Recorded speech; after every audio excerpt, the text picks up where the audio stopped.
Know what this is? Invisible technology. Well, it is, isn't it? I mean, something you hardly think about.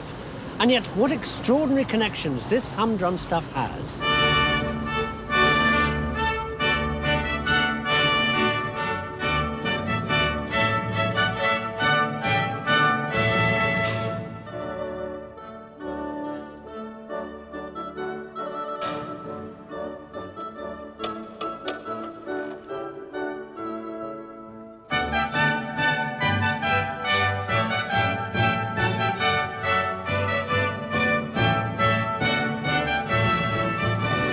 And just this once, I'm going to tell you in advance where it's going to lead us to at the end of the show.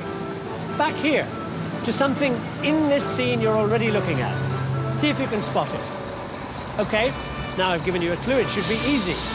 By the end of the show, if you have not already decided where it is we're headed, it'll be high time.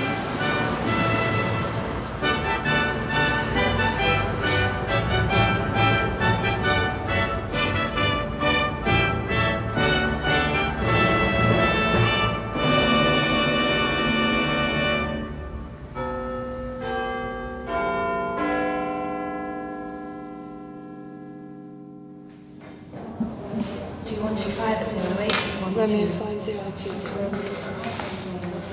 Romeo 2750. The story begins here, deep below London in 1940.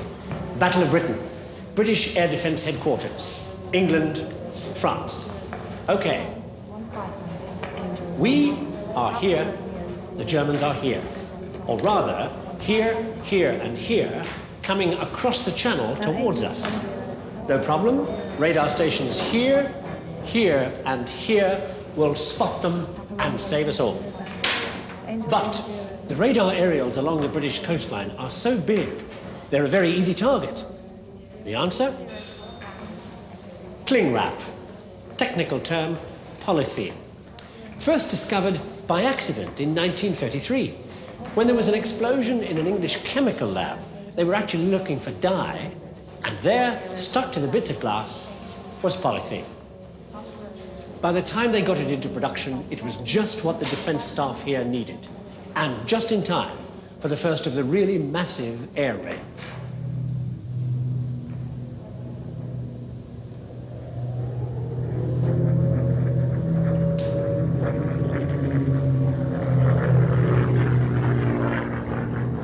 In all the wartime movies, it looks a piece of cake, doesn't it? Spot the enemy aircraft on your glowing radar screens, then guide the fighters to their targets. Tally-ho and all that.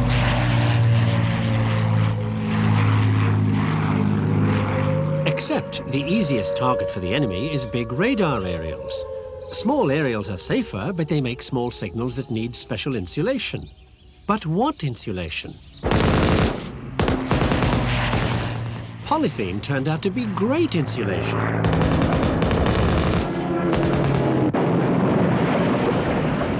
One of the ways you make polythene is by blowing bubbles of it when it's melted. Makes thin films like this.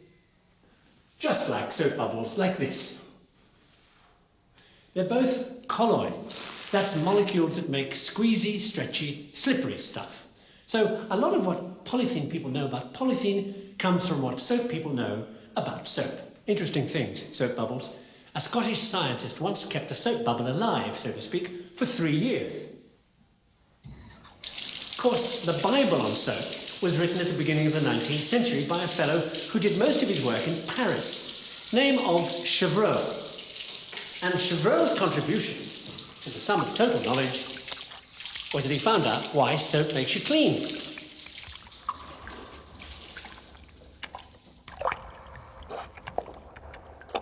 Turned out it pulls the particles of dirt off you and kind of hooks them onto the surrounding water molecules. So when you rub, the dirt floats off your skin into the water and then gets grabbed by groups of big soapy molecules called micelles that stop it sticking back onto you again. So you get clean and stay clean. Meanwhile, why did he get into soap at all? Because he was really a dyer, and dyes interact with cloth fibres just like soap does. And Chevreul's obsession was to make intense colour dyes that wouldn't wash or fade out. So instead of looking at the dyes, he looked at how you see colour. Chevreul called what he then discovered simultaneous contrast. He said, any colour's intensity depends on what you put next to it. You see the effect with these different coloured tapestry threads, the further back from the tapestry you go. These, as it happens, are the greatest tapestries of all time, made in the 18th century at the Gobelin tapestry factory here in France to warm up the walls of the king's palaces, like Versailles, which is far from hot. And that's why Chevreul was doing what he was doing with soap, because he was director of dyeing at the Gobelin tapestry factory. And as I said earlier, the way a dye acts on fibre is very much like the way soap does. Anyway, take a look at a few $1 million worth of coloured thread.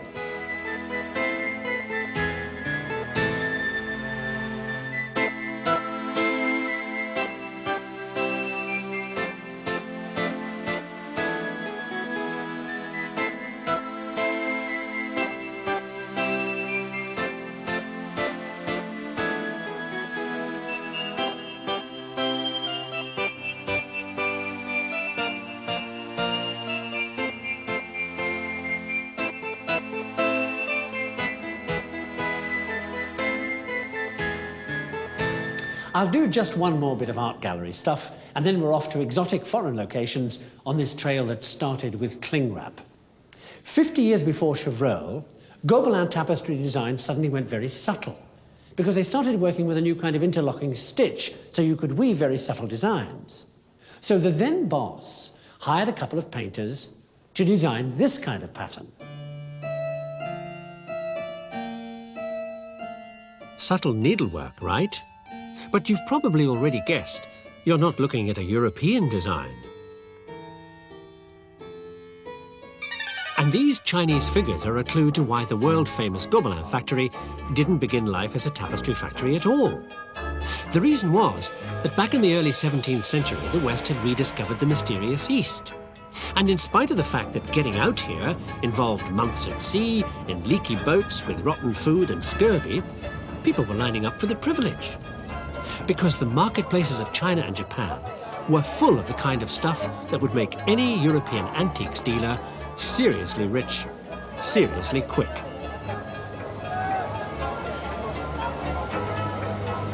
That's because in the early part of the 18th century, the hot stuff for doing up your house was anything from the Far East. Rugs, silks, porcelain, and the one thing the market turned up that was to turn out to be a real craze. And the reason the Gobelin factory was set up in the first place, not to make tapestries at all, to make fake lacquer furniture. The real lacquerwork stuff was turning up in Europe from out here by 1610, but it was such a smash hit, prices went through the roof. So the French cornered the market with cheap imitations. Of course, it wasn't just furniture that cost a lot. A dealer could make 150% on pretty much anything he wanted to bring back from the Far East. And there was one particular bunch of Europeans who could never resist the opportunity to make that kind of profit: the Dutch. By the 17th century, Europe's #1 mail-order company. We will get you anything, they said, from anywhere, for the right price. Which is why they were among the first to rendezvous out here in Southeast Asia with the trading junks bringing cargoes of lacquered furniture and all kinds of other profitable goodies out of China.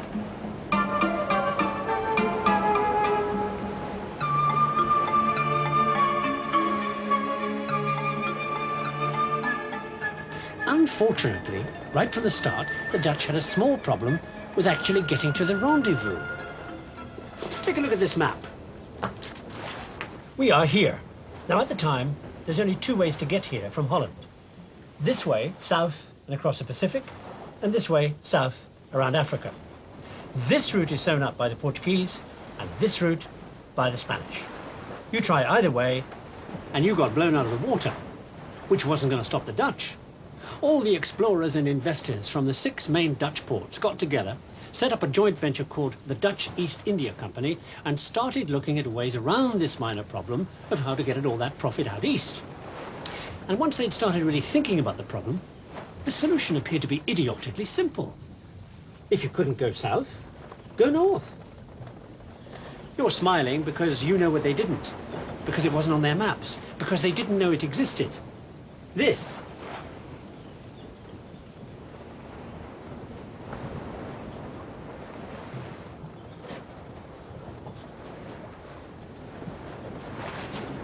The polar ice pack. Still, ignorance is bliss. So on April the 23rd, 1607, it was off out here to meet these junks for an English captain called Henry Hudson, that the Dutch had hired and, as it was to turn out, sent in the wrong direction. Now, in the modern world, we're so used to going straight where we want to go that you might be amused at the way Hudson went about it. Here's his mission: to find a northwest passage through here to get to the Far East. So, over 4 months, thanks to the pack ice, here's what Henry did. London, Shetland, Iceland, Greenland, Spitsbergen,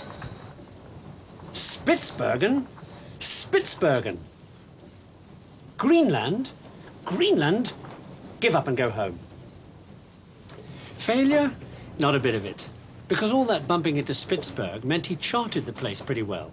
So when he got back, he was at least able to tell his Dutch bosses where to land their whales. Because up north, apart from ice, all he'd seen was whales.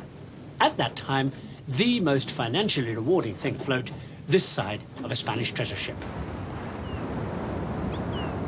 A whale is basically bone, blubber and oil. They used whalebone anywhere we'd use plastic today. Blubber went into candles and soap, and the oil lit lamps. So you could get very rich by just doing this.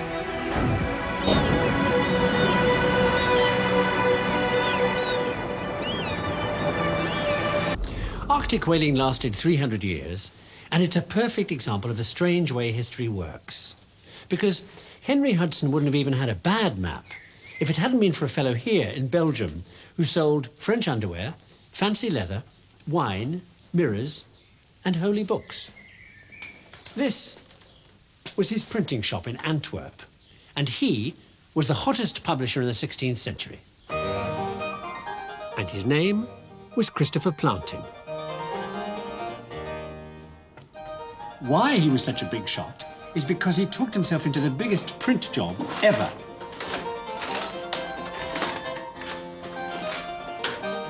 Over 1,000 copies of what his sales pitch referred to as an amazing new scientific version of the Bible. 8 volumes in all 5 biblical languages and, of course, copiously illustrated. And costing a fortune. Plantin's client was so impressed by the scientific angle, he promptly ordered a lot of other sacred books as well. 40,000 copies. What a client he was.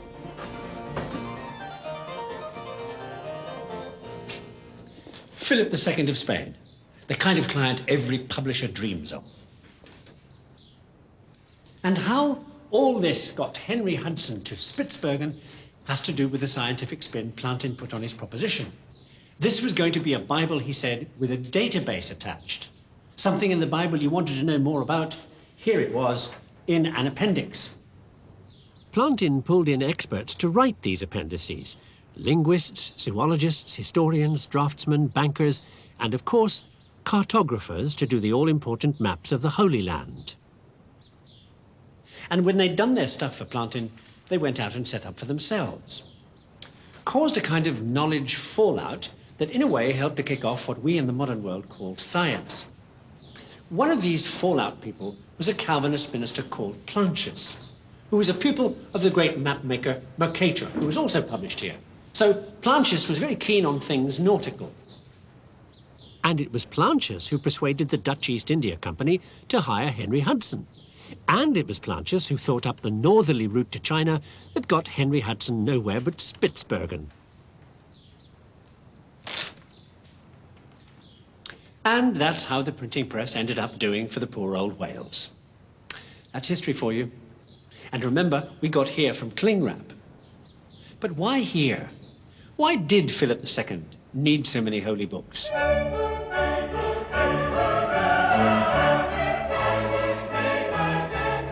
Because the Catholic Church was in trouble. In mid-16th century, Luther was persuading Catholics to go Protestant in droves. In 1565, after a top-level meeting, Rome decided, 1, get the crowds back with music and decor like this. 2, get people like Plantin to publish standardized holy texts. 3, start a Jesuit crackdown. 4, discourage free thinking with a list of prohibited books.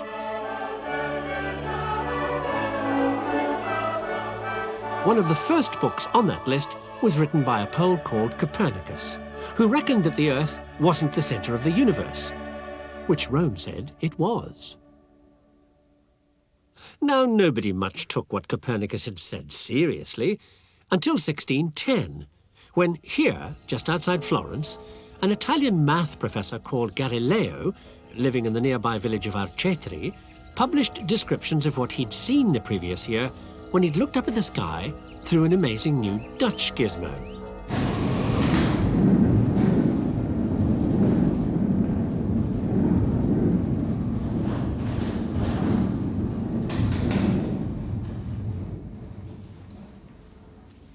It was called a telescope. Now, being a helpful chap, Galileo drew pictures of what he'd seen through it. Shocking pictures.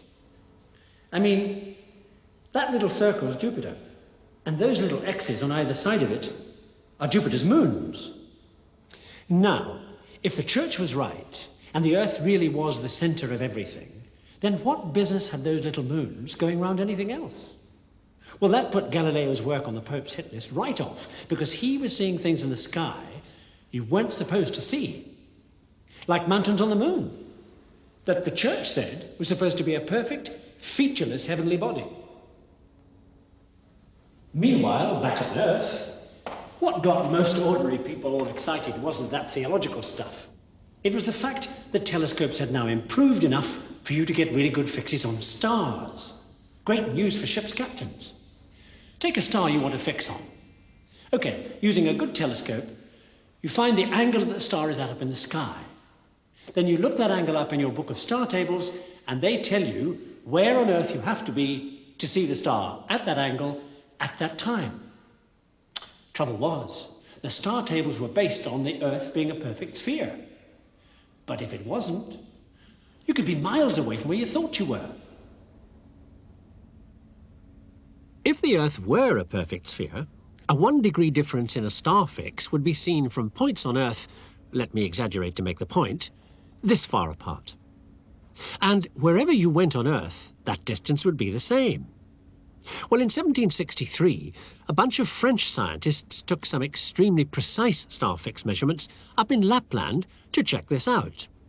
And they discovered that the Earth was a flattened sphere, because up north, thanks to the accuracy with which they did their star fixes, at precisely the same time each night, they found the 1-degree difference here was a mile longer than down at the equator. They managed to do all that precision work because they had one of the latest measuring instruments with them, which took metalworking to new heights.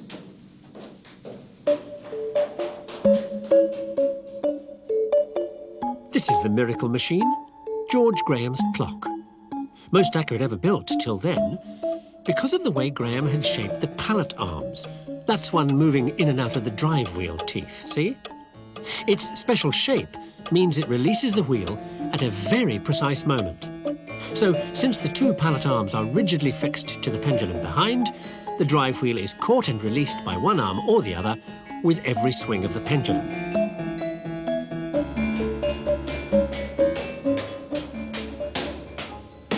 Well, that was fine, as long as the drive wheels worked okay, which they don't always, especially when they're here, at the top of a tower, where the clock can get covered in bat droppings, old grease, ice, snow, that kind of gunk, which everybody knew was going to be a problem with this particular clock. A lawyer called Grimshaw saved the day. Here's one of the pallet arms. Now, instead of being fixed to the pendulum like the Graham clock, it only touches it via those 2 horizontal rods bottom left. So that lets the pallet arm fall back to capture the drive wheel under its own weight. So there's no fixed connection to mess things up. So it's fail-safe, which is why what you're going to hear next is accurate to within 1/5 of a second.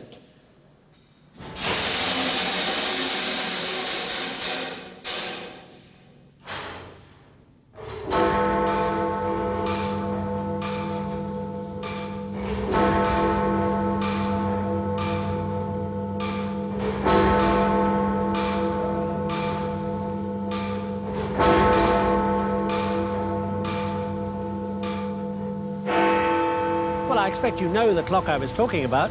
This one. Big Ben on the Houses of Parliament, thanks to plastic film. Well, I suppose it's high time I wrap this one up. Bye.